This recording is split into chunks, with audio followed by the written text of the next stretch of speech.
so ngira ngo Fred ndiza kumeze neza twanzika iyi weekend kuri iki cyumweru saa 12:30 kuri iki cyumweru saa 11:30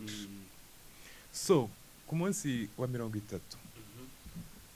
ku munsi wa 30 umwaka ushize season nk'iyi ngiyi y'umwaka ushize Arsenal yari yoboye yari ifite amanota 72 Man City yari ya kabiri yari ifite 68 Liverpool yari ya 8 yari ifite 43 hanyuma muri iyi season Man City iraburaho inota rimwe ngigero yari ifite ubushize ifite 63 Liverpool ifite 68 inganya na Arsenal ifite 68 Arsenal ku munsi wa 30 yari yoboye muri season ishize n'ubwo irayoboye kabisa Man City yarushaga Man City amanota agera kuri ku 8 ariko Man City ze kwegura mitwara igikombe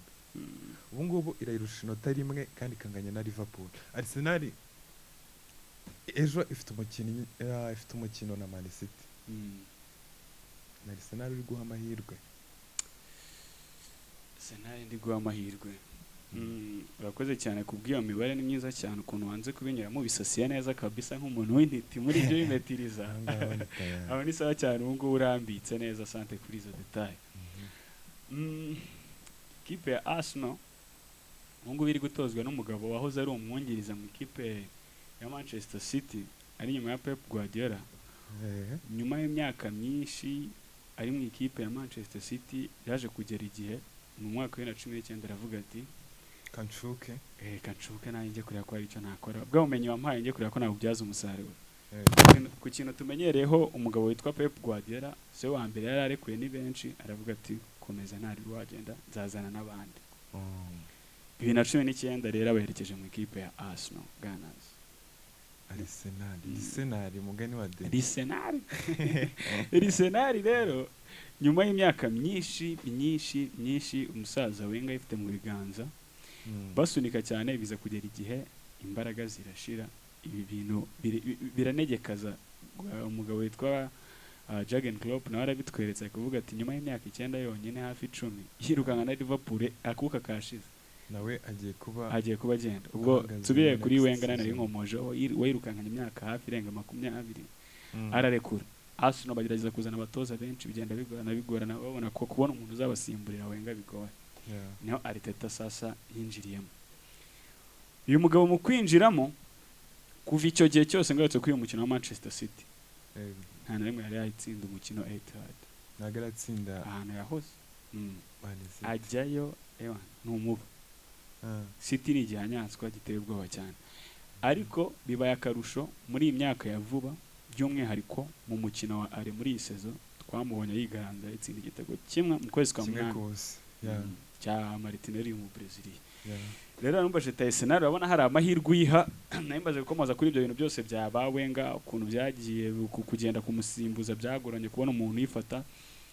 abagabo benshi bagenda bayifata bayitoza biragorana and then kugeza ubwo Arteta yaziye agira amahirwe asanga umugabo witwa Edu Gaspar sporting director icyo gihe wari technical director aza kuba promoted sanga afite projet Arsenal basanga bicaye baravuga ati noneho dutegura ikintu cyaba nka process run yuko ni ibintu bikorwa tuve muri aka gatebo turimo ariko tugera ku rwego rw'amakipe nka Liverpool na Manchester City ubu ngubu tubonye ari amakipe abiri rukumbi tubonye sonika igihe kinini mu Bwongereza ubu niyo mafarasa abiri arahari kwisanga kuri ako gatebo byari bigoranye cyane biba ngombwa ko ikipe ya Arsenal igenda isunika etape par etape tubanze byibura twizere kutaba mu makipe 8 ya mbere barasunika kugeza ku rwego rwo kubavuga tuze kwisanga byibura twigarantisa umwanya wa Big 4 nta gushekinga twizeye kuko byagenda kose tugomba kubona so ukiraho Arsenal y'umwaka ushize ni equipe yabaye ya kabiri bira bintu ni ibintu byari byarabaye planned cyangwa ni Arsenal yaje gutsinda isanga ama equipe nka Liverpool nka Chelsea zifite imbaraga nke izamukiraho imaze kugiye winning mentality balaning imikino myinshi then bituma bazamuka no baza kugira ikizere cyuko bashaka kujya muri Big Four. Ni ibintu byari biplanizwe cyangwa wenda bakomerejeho gutyo bituma equipe igenda izamuka gutyo? Kuri plan ya Edu na Arteta bari bafite ibintu byose bizagenda biba kuri Arsenal, tugenda tubona ko buri sezo hari ikigenda kiyongeraho. Ikigenda kiyongeraho kuri aba Aubameyang barakaseta avuga ati ngira izindi injection nkoramo z'abakinyi baraho bakiri bato kugenda bongera amasezerano process gake gake umukino bagenda bawufatiriza bavuga ati byibura mu kibuga tumaze kugira 89 icyo 11 ribura ninde mukinyi twazana wabikora Kai Havertz kabarinji bakavuga ati Declan Rice ari mu bantu tubura ubungu nabako ibintu byose bya Arsenal ni process ariko ngarutse kuri yose zishize habayemo gutungurana kuri process bari bafite nabara ko mu gihe ubu ni run y'imyaka 5 nimba ntibeshye uriya mugabo Arteta ari muri Arsenal sezo ya mbere ari kuza kubanza gusenya ibintu byose kubishyira ku murongo ari nibyo batarumvikanaho n'abari basanzwemo agenda ashyiramo utuntu sezo ya kabiri nuko nkuko none haratangira kugenda azana bya bindi bye bareba ibyo ari byo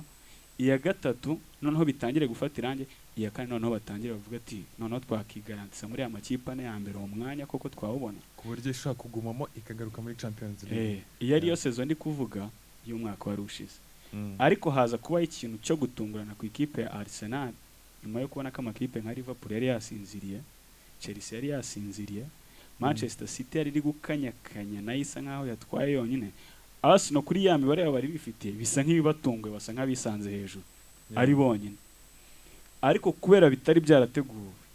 kugeza aho twabibonye mu mikino hanyuma kubijera bibananira nyine ubona ko ari ibintu ni ibintu batari biteze hahandi amakipe nka za Bournemouth mu minsi ya nyuma yaje akabagora cyane pe ariho waruvuze ati City bari bayoboje amanota ngahe hafi 8 niba ntibeze ari 8 ku munsi wa 30 irazira pangura birangira iyi twaye igikombe nabako Arsenal bisa nk'ibitunguye ariko iyi sezo bitandukanye n'ibya sezo ishize. Na Arsenal ishobora kudatungurwa wenda uyu mwaka ariko na Arsenal inganya amanota na Liverpool no mutoza Jurgen Klopp uri muri season ya nyuma nkuko yamaze kubitangaza na Man City barusha inota rimwe n'umukino wafite Arsenal ni equipe ikomeza kugenda izamuka twaha amahirwe ko duhere ku mukino w'ejo igiye gukomeza kuzamukira aho ngaho. Niyo mpamvu rero uyu mukino w'uyu munsi turi buze kuza kugenda tugarukaho aka kanya niwo ushobora kuduhereza ishusho ngari se koko y'ibyo bintu bari kubara birashoboka nyine byakunda niwo bifite mu biganza ubu ngubu kuvuga ati Arsenal birashoboka twayobara nk'ikipe yatwara koko ni kuri iki cyumweru nibwo bifite mu kiganza nibwo turi buze guhita dukomoza kuri uwo mukino tubyinjiramo neza ese koko nimba ari abari seri ibyabaye zishize byarababaje kuri ya process yabo cyangwa se ya project bari bafite nimba bigeze kuri phase yuko batangira kwigarantisa guterura icyo gikombe ko nyuma yo kuvuga ati nimba twizeye Big Four harakurikira Champions League kuba byibure mu mashusho tuyahoramo bihoraho ubwo ikiba gikurikiye no guhita bisanga kuri ya level ya Liverpool na Manchester City kujya bavuga ati tujye natwe no guhangana nyuma y'iyo sezo imwe ebyiri ako nta cyatunguna kuko iyo sezo nubwo hari etape basimbutse sezo ishize twabonye barangiza ku mwanya wa kabiri kandi babikoze n'iyi sezo turi kubabona harabura imikino ingahe ngo sezo irangire mike cyane itageze mu 10 gutyo kuba bageze kuri icyo gihe banganya amanota n'ibyo bikipe bibiri twari turi kuvuga kandi twabibonye byose byubuye umutwe kandi akaba bakina muri Champions League no muri Champions League rero navuga ko uyu mukino tugiye kugarukaho niwo ushobora kudusubiza ibyo bisubizo byose turi kwibaza tubatse Arsenal koko noneho byakunda ariko indi task irimo barajya kubikorera iw'abandi. So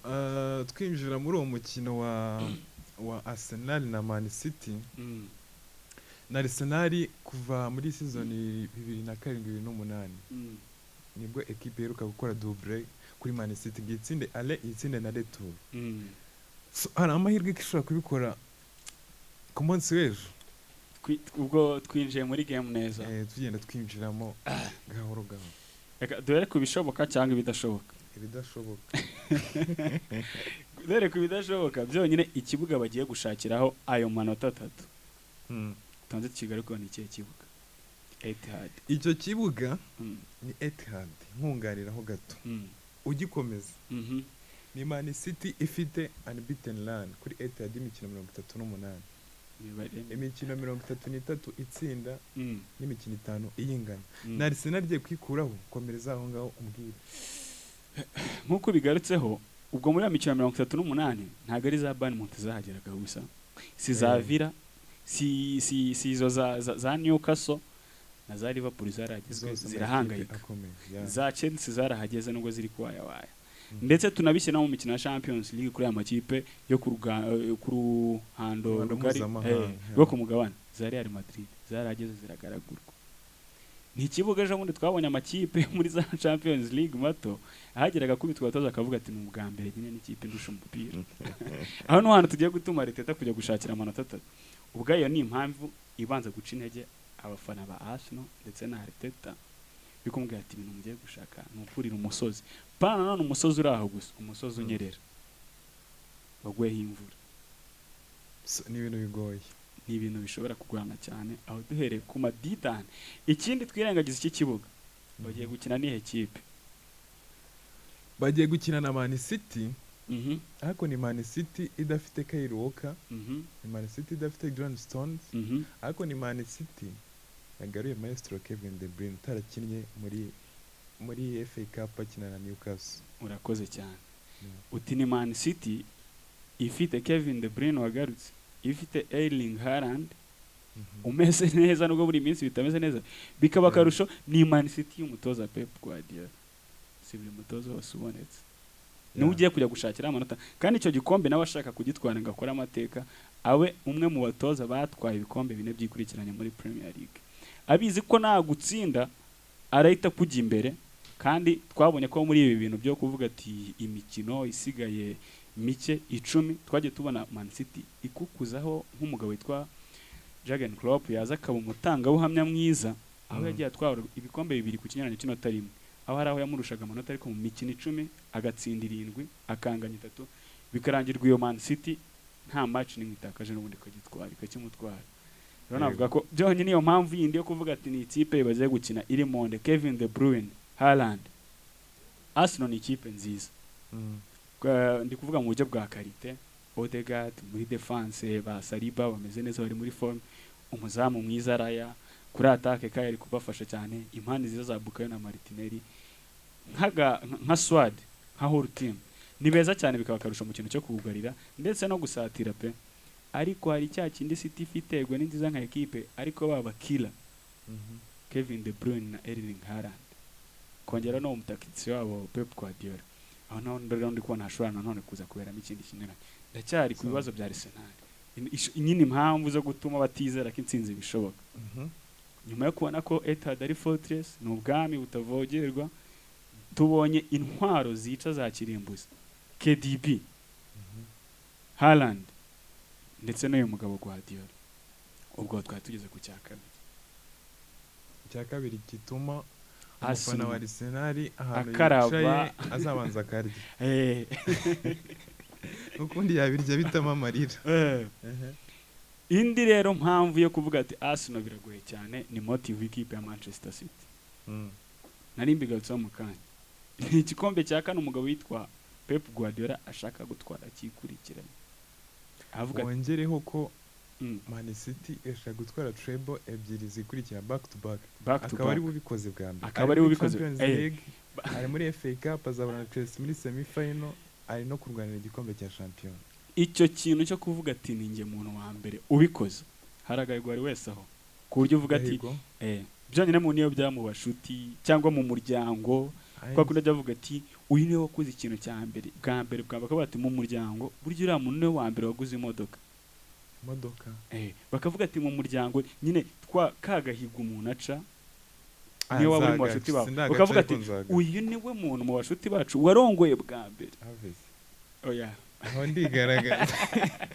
urumva ishema ry'ibyo bintu ukuntu umuntu aba proud ni ibintu bidasibangana kwandika history amateka nyine nkuko uyivuze ni Manchester City ishaka gutwara treble 2 kikurikiranyije byonyine bayitwara rimwe imijyi gahungabana ibinyamakuru bikana kavuga ati City ni ibibazo. Ibaze noneho iyo motive yo kuvuga ati Guardiola kavuga ati mureke tuzitware mu mateka tuba ba mbere babikoze. Mu mpamvu ndi kubona Arsenal ishaka kugura ni impamvu ya kabiri ya gatatu na Man City bura n'equipe ikunda gushora Arsenal kuko usibye Burnley imaze gutsinda 17 indi equipe amaze gutsinda 10 na Arsenal amaze gutsinda 10. urumva rero hari akabaka ejo kandi atitaye ku kibuga niba bibemeretse ariko Arsenal mu mikino ibiri iheruka kubahuza yose Arsenal yatsinze harimo Community Shield banganyije igitego kimwe kuri kimwe muri peno Arsenal yitwara neza ndetse n'uwaje ubundi muri shampiyona batsinda kimwe ku busa. So ngira ngo muri uyu mwaka wa 2024 na Arsenal imaze imikino 8 ya Premier League yitsinda yose. Na Arsenal imaze gutsinda ibitego 33 yinjizwa ibitego 4. Ni Erling Haaland mu mikino 16 iheruka amaze imikino 11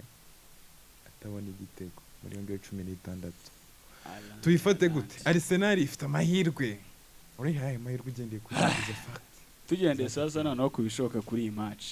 Cyaki noneho mu kanya nyuma yo gufata icyizere cy'umufana wa Arsenal tukajanjagura tugakubita hasi. Eka tujye kubishoboka nyine noneho ni iki bashingiraho bizera kuba bacyura amanota 3. Byonyine nari imbere yo mu kanya mvuga ati mu mikino ibiri heruka Arsenal ifite win. Ni kwitwara neza imbere ya City. Itwara neza imbere ya City. Tuve muri ibyo.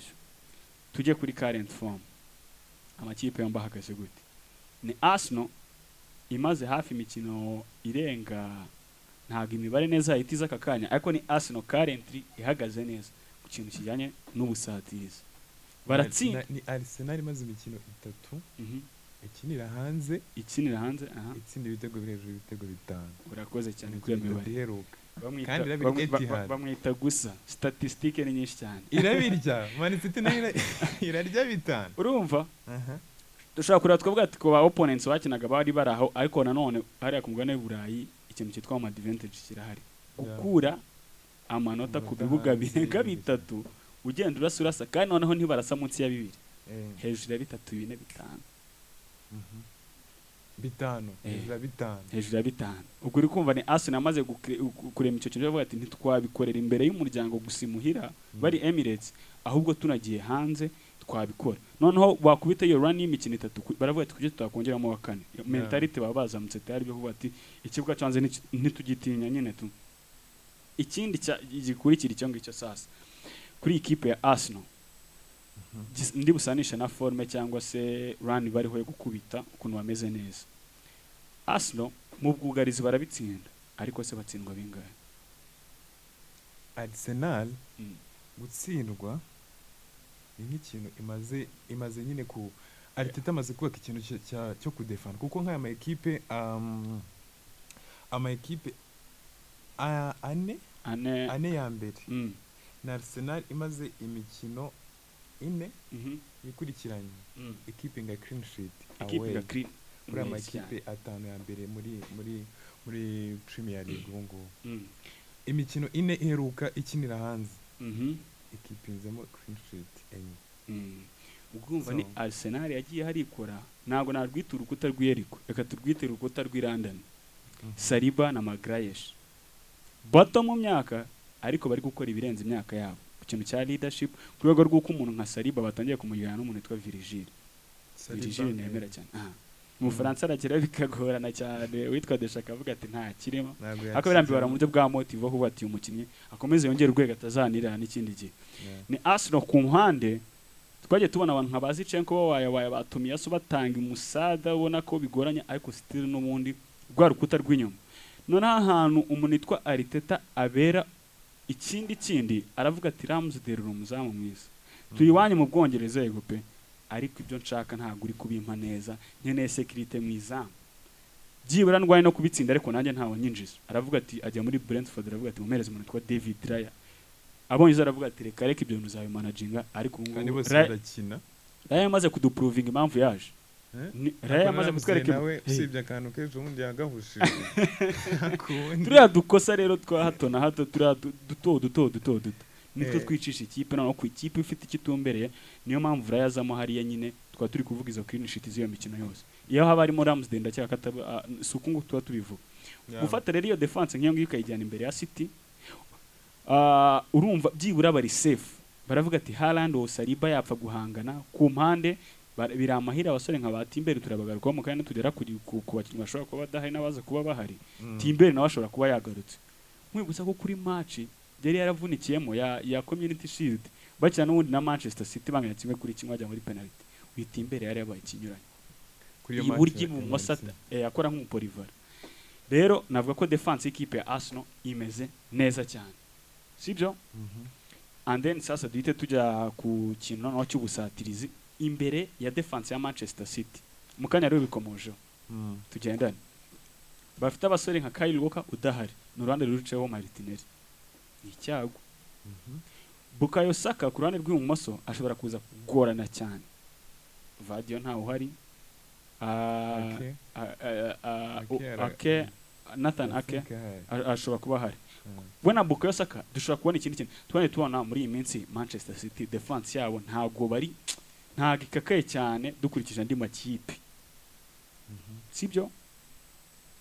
Ruben Diaz urukinira rande Ruben Diaz urumva ashobora gukina Ake nyine ndi kwibaza kuba Stones adahari twari tumaze iminsi tubona muri iyo defense hari ikintu akora ubundi baza nyine iyo Manchester City naho muri defense hashobora kuzamo iki icyuho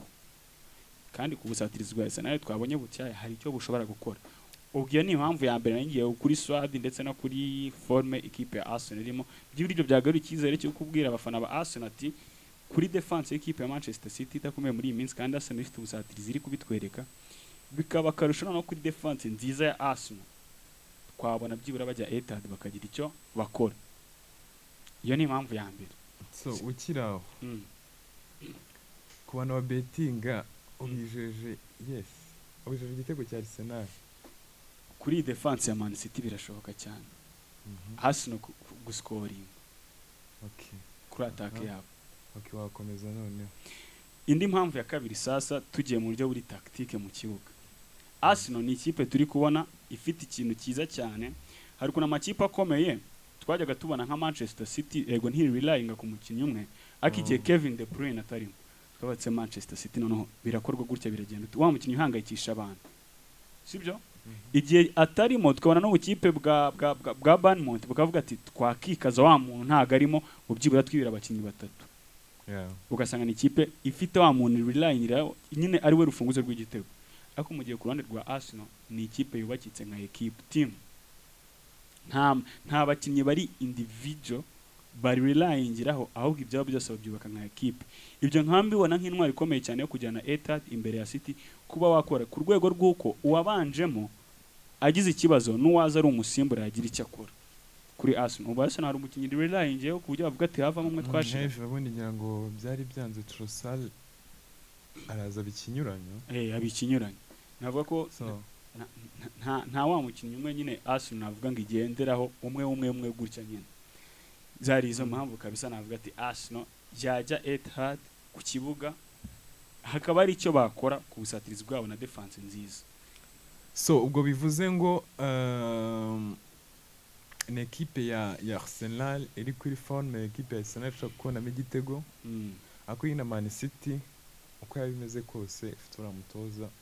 esa nisa yagutsinda yakora ibitego ubwoba n'umuhanga turamwemera ariko kuri defense ya Arsenal sinzi kabisa so ngira ngo abakinnyi dukomeza na equipe zishobora kuza kubanzamo abakinnyi bashobora kuza kwitabazwa ku ma equipe yo ngira ngo Man City abakinnyi bashobora kuza kuba badahari ni Kyle Walker, Johnston, Ederson yangaragaruka ibisi bimwe bya deal byo guhisha abakinnyi cyangwa byabaye confirmed ni confirmed ngira ngo muri press conference ejo yabigarutseho Arteta numvise avuga ko Saka Martinelli na Maguire bashobora kuza kugaragara ashaka kuvuga ngo wenda bari down n'ubundi ariko ngira ngo yavuze ko bashobora kuza kugaragara ko ni nk'itegeko ashaka kuza kubanza n'ubundi urumva ko yari inkuru nziza ku ruhande rw'abafana ba Arsenal kumisinga defense nk'iyo Kyle Walker Stones twamubonye agira uruhare muri Champions League batwaye n'abasore bari bafite icyo bamariye ikipe ya Manchester City yakuri Arsenal witwa Arteta kubwa ati Bukayo yagarutse Martinelli birashoboka Maguire n'indi kugaruka na Saliba ni inkuru nziza ku mufana Arsenal ku buryo ni inkuru yakishimira kumva kabisa noneho mu gihe bagiye guhura n'ikipe nka City so njyago n'umutoza wa Guardiola watangazaga ko Ederson we ameze neza. Ederson kabisa. Ariko avuga ko Kevin De Bruyne baraza gufata umwanzuro uyu munsi, ariko ngira ngo byanga bikunde agomba gukina. Kevin warahari. Ariko Kuyirusha na Johnston. Kevin watangiye imyitozo mu atarengeje imyaka 23 arakomeza arasunika, ubu arahari na Swad ya mbere bamaze gukorana imyitozo arahari we kabisa. Ngira ngo Kevin De Bruyne we igihe niyo yaba yavunitse yaciwe igihe agaruka agatanga ikinyuranyo. Ni ikinyuranyo, ni indi level nyine, hari abakinnyi baba bidestinga bro. Ari ibindi kabisa. So dukomeza rero na 11 ashobora kubanzamo, ariko mbere yuko dukomeza na 11 bashobora kubanzamo, ndagira ngo umpangire ama equipe yafatanye, koramo equipe imwe combined 11. Ubwo uramfasha tugendane mu izamu buriya. Ederson harya bwo arahari cyangwa Ederson nge namutereka marahari ari free. Safa currently ku cyora yari kunyerekana bamushyizemo. Washyiramo nayo ko nagiye mubona testing akenshi cyane, kandi akagira icyo akora cyane. Noneho ku kintu kijyanye, hari ikintu bose bahuriyeho buriya bafasha muri build up, igihe abadefenseur bari imbere bari safe, cyo ni ikintu bahuriyeho bombi cyiza cyane. Ariko uyu musore w'Espanyol kabisa, Raya ndi kumuha amanota hejuru yo bita Ederson. Umukuriyemo iki kuko amaze iminsi yaravunitse. Hari ukuntu mbona wagira ngo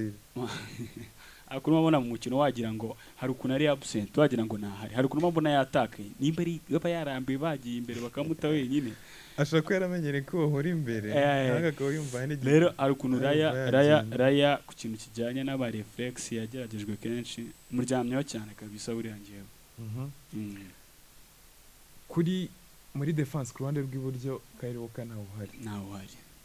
Ben White baramuterekamo. No doubt kabisa.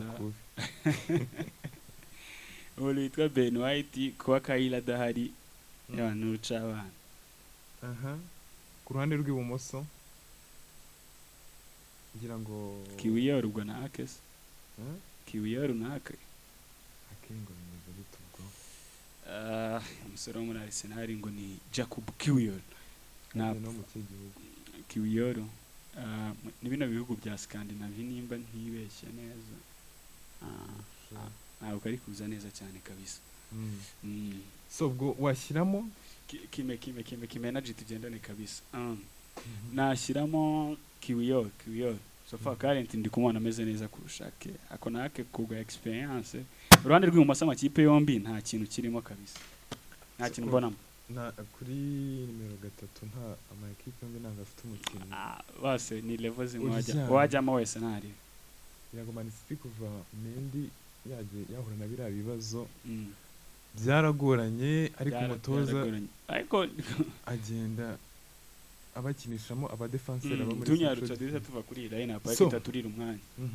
Hanyuma Ruben Dias na Saliba urakoze uko bavuze n'abapearinga na nyine kabisa kuko Stones naho hari akanji wapi hagati rero. Mediane ya makipe Declan Rice arakina na Rodri, urashyiramo umwe kuko Kai Havertz ari kuri form. Odegaard ni kapitene ari gukina neza. De Bruyne ni Kedi ubwo nawe turamubara mu bagarutse. Urakinisha 12 arabigenza. Ndafata umuntu witwa Rodri, Declan Rice na Kevin De Bruyne. Batereka mu kari batatu. Simbona Rice yicara, simbona Rodri yicara, simbona Kedi Bruyne indi level. Ubwo ba Odegaard nk'abo bakaye. Odegaard umushyize hanze. Baya baretse bagenda banzi bako. So ubwo Rodri arabateganya na Rice cyangwa se imbere yabo Kevin De Bruyne, imbere yabo KDB cyangwa se Bernardo barahari ko muri iyo myanya ntago nyibabaramo. Ndafata Rodri muhereze Silva Bernardo amaze iminsi atari ku mukinnyi azamo kenshi asimbuye. Ndafata umuntu witwa Rodri mutereke wenyine kabisa, abo bita Rice mwegeze imbere ho gato, KDB agenda agaburira abasore tugiye kugaruka b'imbere. So ni Declan Rice shize kuri nimero 8, umaze iminsi ukina kuri nimero 6 muri Arsenal. Washyize Rodri, ariko Rodri ari kuri form cyangwa muri babiri no guhitamo. Oya ni combine 11 ba. Combine nuko kabisa nabishyiramo. Okay, uruhande rumwe zafata bita Bukayo, Phil Foden na Haaland. Abandi bari byanganye. Bernardo umushyize Musheke abaretse umusore w'umwongereza Foden agaze Martinelli ntibiko Grealish na Doku Grealish wakiza muri wiki ebana bisheke so njyanga rero ni comment 11 ku bwacu dugeranyije na Calais ariko ubwo nawe umbwira nyine umbwira kuri aya makipe yombi nabigarutseho cyane nayo njye vuga ngo ni hari ijambo ariko nayo ndi kubisasanura mfasha umbwire kuri aya makipe yombi so njyewe uburyo uri nk'ushora ubuzima bwawe wabushyira nushora ubuzima bwanjye nabushyira kuri Arsenal shingiye kuki ni Man City imaze iminsi n'imyaka yitwara neza ariko na Arsenal ifite inyota irenze ya Man City mbonero nkubaza iki kibazo nanone okay usa nkusoza iyo ngingo neza so nsoza ni Arsenal yaje ku mwanya wa kabiri umwaka ushize abantu bari batangiye kwiha amahirwe ko ishobora kuza kuba nyine yanatwara igikombe ariko kuko byari ibintu ntekereza ko bitari byapanzwe mbere ya sezo kitangira biza kubagora ni Arsenal iri kuri form ubu ngubu iri kwitwara neza mu mikino iheruka na Arsenal idafite imvune nyinshi ni abasore nka ba Kai Havertz bari kuri form haba muri equipe nationale no muri equipe ya club nyine ya Arsenal ni Arsenal ifite buri mukinnyi wese ubona wazamuye urwego umukinnyi wese ushyiramo ukabona bari gukinana ishyaka ariko ugereranyije n'iyo Man City nayo itajya yiburira ni equipe nyine ikomeye ariyo mpamvu Arsenal nyine ishobora kwihereza amahirwe 55 then Man City nayiha 45 gasigaye City mu rugo nayiha 42 gatatu gasigara City yatangiye kurisha oya ubundi ni City yagabanyije urwego cyangwa na Arsenal yazamuye urwego na Arsenal kuko noneho twayibarira kuri ya meza y'abagabo Arsenal City ibi bintu bibaye byaherukaga kera kubona amakipe abura hafi imikino 10 ari atatu ari gukubana byaherukaga kera baherukaga kubibona ryari ngira ngo hari haciyemo imyaka 10 bagera ku munsi nk'uyu nguyu hagati y'amakipe atatu arimo inota kabisa bakubana kuko byaherukaga igihe Liverpool aramwibuka Gerard Daniel ku mupira akora amaba nakoze ikintu bita la problème de réception ubona ko Arsenal Premier League naho ni imiriro so ngira ngo umukino rero uzaba ku munsi w'ejo saa 11 n'igice ngira ngo nkuko byagiye bitangazwa n'ibinyamakuru byinshi bigiye bitandukanye n'umukino ngira ngo abatoza bakoze press conference ku munsi w'ejo bagaragaza ko ama equipe ameze usibye bakinnyi ngo bafite imvune twagiye tugaruka Arsenal ndatekereza nta mvune ifitera Arsenal ahubwo bari kugaruka bamwe na bamwe nimba nibeshye Jesus kiriyo ya Gabriel Jesus Martinez amaze no kumenyerwa Martinez we na Jesus ntego cyane akandi kabazo kapampinze mu mutwe i Arsenal iramutse idatwaye iyi Premier League cyangwa se Champions League iyi season baba failinze Arsenal iramutse idatwaye igikombe na kimwe uyu mwaka mu mitwe y'abafana yabifailinze gute kuko umwaka ushize yabaye ya kabiri ari ibintu bamaze kwisetingamo yari yamaze kuba equipe ikomeye bamaze kuba equipe irimo iratsinda kandi itsinda ikonvenka ariko twabonye nayo gutsinda za Bournemouth byagoranye ni kwa kundi nyine equipe byabaye nkaho ari ibintu bitari byapanzwe habaye gutaruka stage ku buryo bahise nyine bataruka baza ku mwanya wa kabiri bari bavuye ku myanya y'inyuma bituma noneho abafana bamaze kwishyiramo ko Arsenal noneho bikurikije nuko irimo iritwara iko yaratsinze Man City umwaka ushize muri Ale abafana bamaze kwimarikamo ko Arsenal ni equipe yabaye ni na equipe ikomeye kuri ubu ngubu namaze kwishyiramo ko ari equipe igomba kuba yatwara igikombe ejo ndi muri Champions League iza kwitwara neza ijya muri quarter final so mu mitwe y'abafana ba Arsenal n'abafana bandi ma equipe bamaze gufata nka Arsenal nka equipe ikomeye kandi mu realite realite nibyo current form ariko Arsenal ni equipe itarabikora imyaka 3 yikurikiranye ibi ngibi birimo irakora muri make nta pressure kuri Arteta bamuhereza igihe ibintu byo bikomeze byubakwe byibura tumugaye sezita kubafanirimo ariko ntabwo yagakwiye kubreminga atagize igikombe atwara umwaka ariko abana komereje kuri rythme Arsenal ndayibona ishaka kuzagera kimwe cya kabiri cya kure amakipe nka za Manchester zikwiye gukanguka na Chelsea kuko Arsenal nizamura standard zigutya Chelsea na Liverpool dafite gahunda zo kubacking up amakipe yandi za Man U nizikomeza gusinzira gutya zashiduka zataka Arsenal irongera igaruke gusa ngayo nguko kuri Arsenal ngira ngo dusoza kuri uyu mukino wa Arsenal na Man City na mukino zabe ejo saa 11:30 abantu bazawukurikirana ariko bangano gushaka ukuntu umuntu azajya sasanurira bana kabamanurira imbere ya Arsenal vuba bimeze bite tubashirireho icyo bita live streaming ya live streaming commentary ya dance bimeze bite tuvuga tuti go igiye kuri nayo wasatura wasatura nigaragaza ngusabye nigaragaza ifo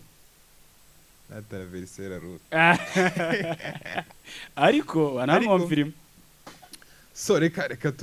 tubibike tubigire akabanga nyamara banyegagereza icundira uwo bita harandi ubona agishyiramo nkabanza ariko cimaka okay hanyuma rero ngo bakomeze bategereze kabisa ntago ari igihe kirekire ni mu minsi mike murabona ko ari ibintu tugenda tugenda tuzamuka ni Triple Sports Arena